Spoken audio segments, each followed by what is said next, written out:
Students, in our last class we were talking about the human respiratory system.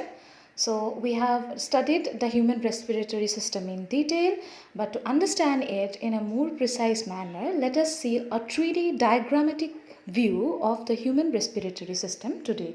Okay, so I hope all of you will be interested to see this. So let us proceed towards this. Okay students, so here you can see a human respiratory system, and this is a 3D diagrammatic view of the respiratory system.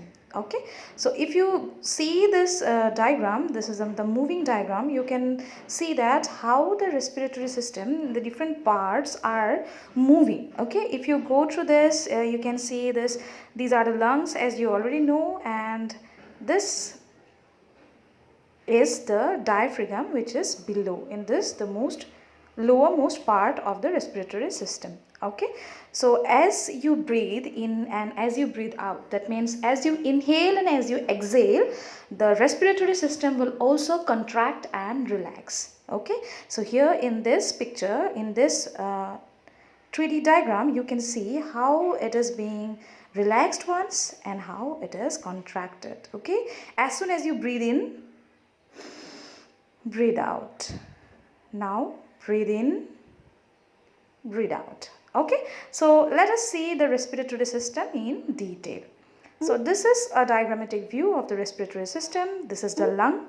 Okay, all of you know that the lung is the primary organ of the human respiratory system, and we have a pair of lungs in our body.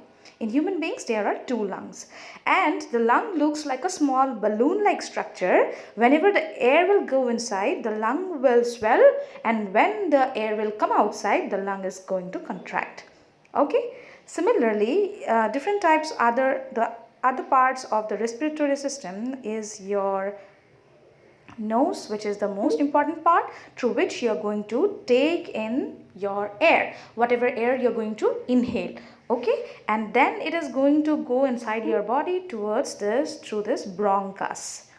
This is your bronchus, and towards the bronchus, this blue highlighted portion that you can see is your bronchus, and through your bronchus your air is going to enter, and after that it will go towards your lungs through the small divisions of your bronchus, that is your bronchioles.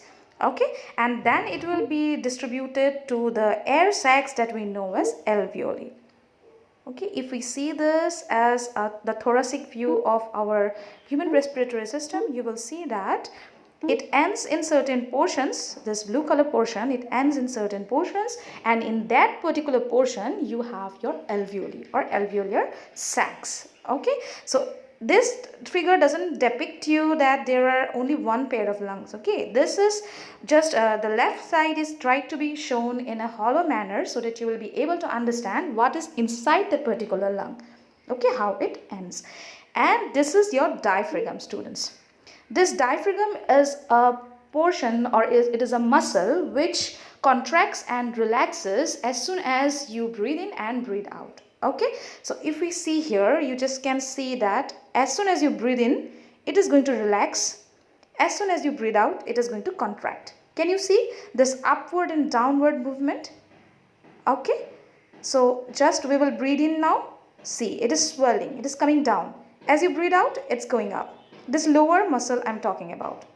This is diaphragm. Okay, this is diaphragm. This is a muscle, and what is the main purpose of this muscle is that this muscle separates your respiratory system from your digestive system. Okay, so if you see here, see, so this is the structure of the full organ system in your body. This is your respiratory system, your lung, and you already know that these are the different parts of your digestive system. So this thoracic cavity is being separated by your thoracic diaphragm. It is a portion of muscle which is going to separate your respiratory system from your digestive system.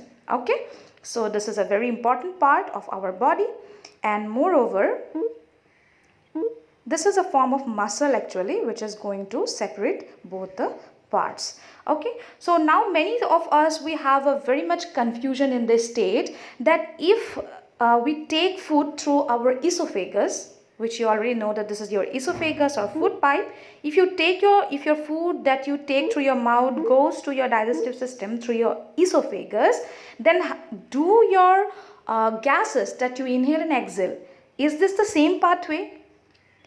Is the esophagus the same pathway? And if not, where is the pathway through which the gases will enter then? So in order to understand this, it is a very simple thing. You just see here. If you see the full system, you will come to know. Okay, you just see here. See, this is our esophagus. Okay, and this portion is our bronchus. Are you able to understand?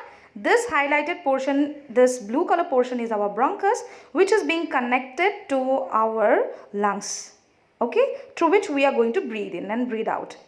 This is the pathway through which your gases are going to exchange. And this is your esophagus, which is going to be connected with your, digestive system.